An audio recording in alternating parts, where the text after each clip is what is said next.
વિક્રમભાઈના ઓફિસે હજી આમંત્રણ આપવા પણ કોઈ ગયું નથી। ગુજરાત સરકારે વિક્રમભાઈને લેખિત આમંત્રણ મોકલ્યું નથી। સરકાર વારંવાર ક્ષત્રિય સમાજનું અપમાન કરે છે, વ્યાજબી નથી। વિક્રમભાઈ નું પહેલું અપમાન કર્યું। ઠાકોર સમાજના કાર્યકર્તા નવઘણજી ઠાકોરે કહ્યું કે ક્ષત્રિયોનું એકવાર અપમાન થાય તો ત્યાં ક્ષત્રિયો બીજી વાર જતા નથી। નવઘણજી ઠાકોરે કહ્યું આમંત્રણ તો એટલા માટે આપ્યું કે કોઈને ખોટું ના લાગે, એટલા માટે સરકારે વિક્રમ ઠાકોરને આમંત્રણ આપ્યું। આમંત્રણ આપવા માટે કોઈ કાર્યકર્તા નહોતા ગયા, પરંતુ આમંત્રણ ફક્ત વોટ્સએપ અને ઇન્સ્ટાગ્રામના માધ્યમથી વિક્રમ ઠાકોરને આમંત્રણ આપવામાં આવ્યો હતો।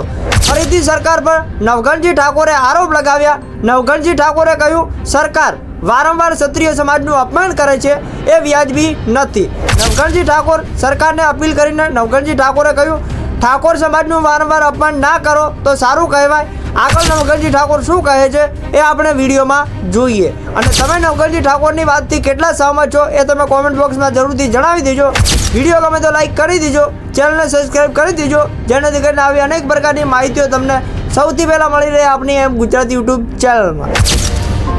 મીડિયાની અંદર સવારથી એક મેસેજ ચાલે છે કે વિક્રમભાઈને આમંત્રણ આપ્યું ના આપ્યું, વિક્રમભાઈ આવવાના ના આવવાના, એ બાબતની ખૂબ ચર્ચા ગુજરાતમાં ચાલે છે। પણ હકીકતમાં આજ દિવસ સુધી ગુજરાત સરકારે વિક્રમભાઈને લેખિત આમંત્રણ મોકલ્યું નથી।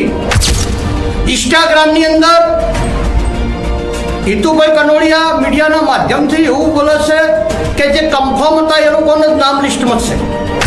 એટલે વિક્રમભાઈની બાબતમાં ગુજરાત સરકાર સમસ્ત ગુજરાતની પ્રજાને, સમસ્ત ગુજરાતના ક્ષત્રિય સમાજને અને સમસ્ત ગુજરાતના કલાકારોને ગુમરાહ કરે છે। વિક્રમભાઈ નું પહેલું અપમાન કર્યું અને હવે વિક્રમભાઈનું સન્માન કરવું છે। એટલે અમારા ક્ષત્રિય સમાજનો એક રિવાજ છે કે અપમાન કર્યા પછી માન મળે સ્વીકારવું નહીં। ગામડામાં કહેવત છે કે લાકડી સોડીને પછી ધુચ્ચું ઓઢાડો એ વ્યાજબી નથી। અને વિક્રમભાઈ એમના અગાઉના સમય મુજબ ફિલ્મનું શૂટિંગ, ગીતોનું શૂટિંગ, એમના પરિવારની અંદર સામાજિક પ્રસંગ, આવા બધા કારણોસર હાજરી આપી શકે એમ નથી। એટલે કોઈ ખોટી અફવા ફેલાવશો મત, ખોટી વાતો ગુજરાતમાં ચલાવશો મત। સરકાર વારંવાર ક્ષત્રિય સમાજનું અપમાન કરે છે, વ્યાજબી નથી। અને વિક્રમભાઈનું લિસ્ટમાં નામ પણ નથી।